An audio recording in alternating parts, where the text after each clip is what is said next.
We're going to make a pre-ferment that's like a pouliche. We're just going to substitute our water for milk. Flour, we're still using the same. A low protein bread flour, our yeast, and then we stir all of this together. Again, a pouliche is a ratio of equal parts flour to equal parts liquid. We're going to let this ferment for a total of 18 hours at room temperature, about 68 degrees. So we want to make sure we start with cold milk. That will allow us the proper amount of time to allow this to ferment for the ideal 18 hours. Once it comes together, you can scrape it into your container.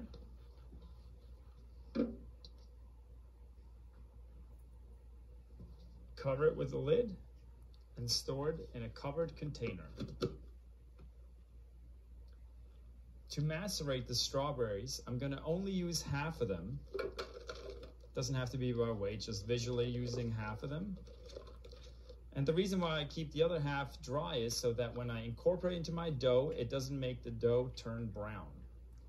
Next thing we do is we add our rum, our simple syrup, and we cover them till the next day.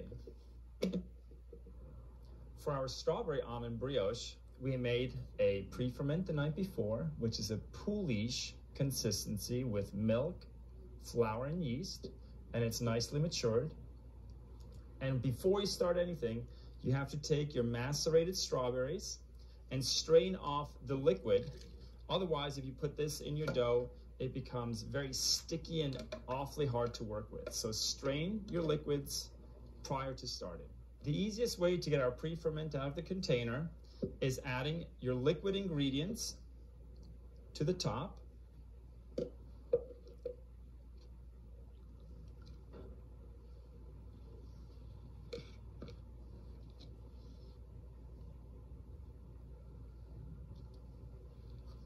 And pushing the liquid down the side of the container.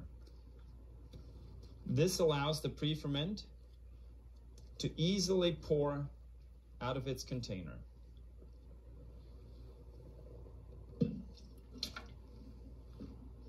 That way you can easily scrape out your container.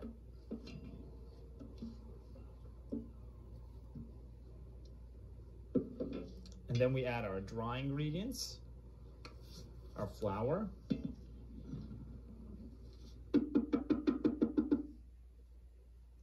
sugar,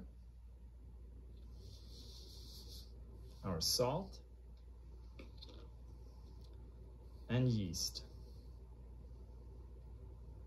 In mixing this dough, want to make sure we mix it till cleanup stage, approximately 4 minutes, then increase our speed to 2, and mix for an additional minute before you add your first piece of softened butter. There's a lot of butter that goes into this dough, so make sure you add it in approximately 4 to 5 stages. If you add it too quickly, it will prohibit proper gluten formation, and all of our dried fruit that goes into this later on is going to tear through the gluten layers.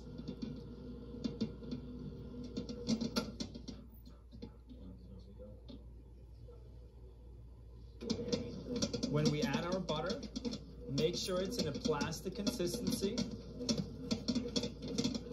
and allow it to mix until you don't hear that chewing sound before you add any additional butter.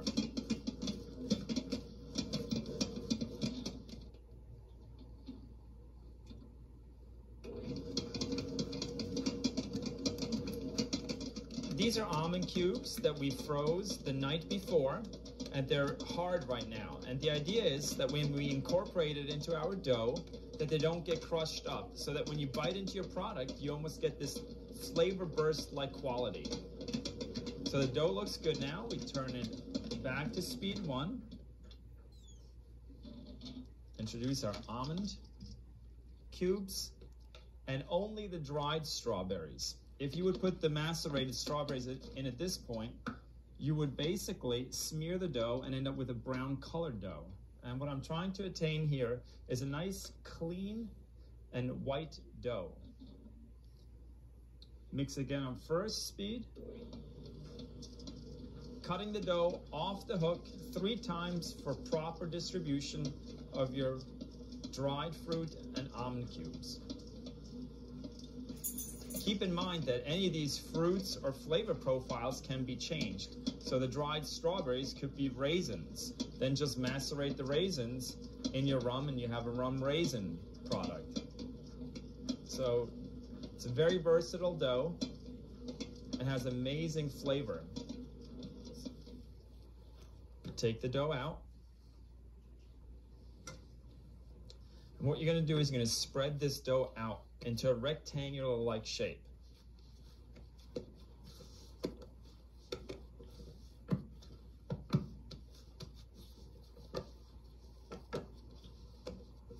Then we take our drained macerated strawberries and evenly distribute them throughout our dough.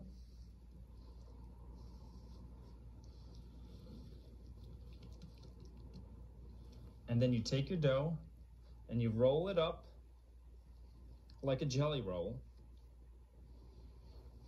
And then you take it on the table and work it round.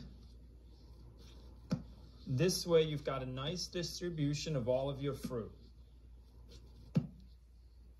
Here again we can see that nice gluten development encompasses all of our ingredients on the inside. Then taking the dough, placing it in a non-oiled container. There's so much fat in our dough right now that it won't stick to the plastic.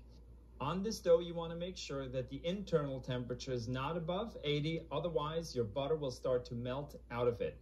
I'd recommend then putting it in the fridge, if that's the case, to chill it down. Then we bulk ferment the dough for approximately an hour and a half.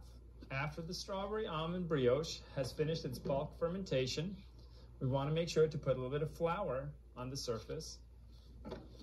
Turn it onto our table.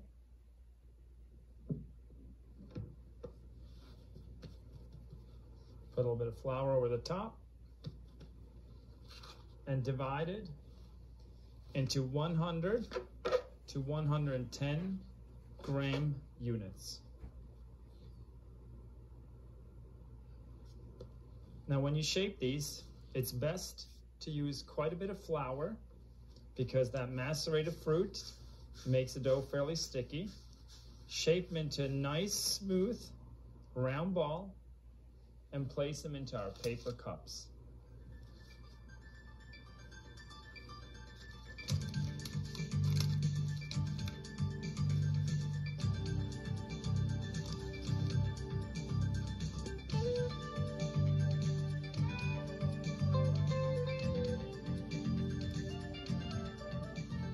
To finish off the strawberry almond brioche, I like to use a chocolate glaze to give a nice little crunch.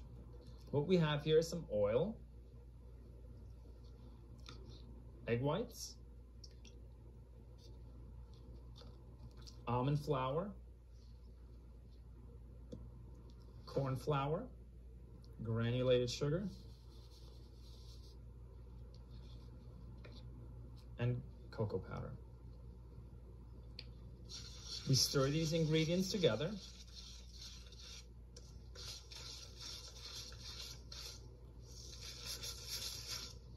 To a nice, smooth consistency.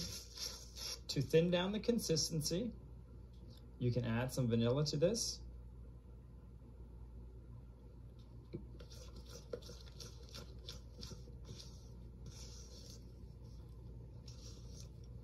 And when you've achieved the desired consistency, you store it in a plastic container.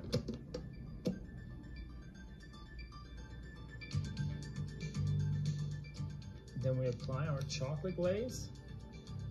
It should be a consistency where it naturally runs down the dome. And then we sprinkle some pearl sugar over the top of the chocolate for a little color contrast.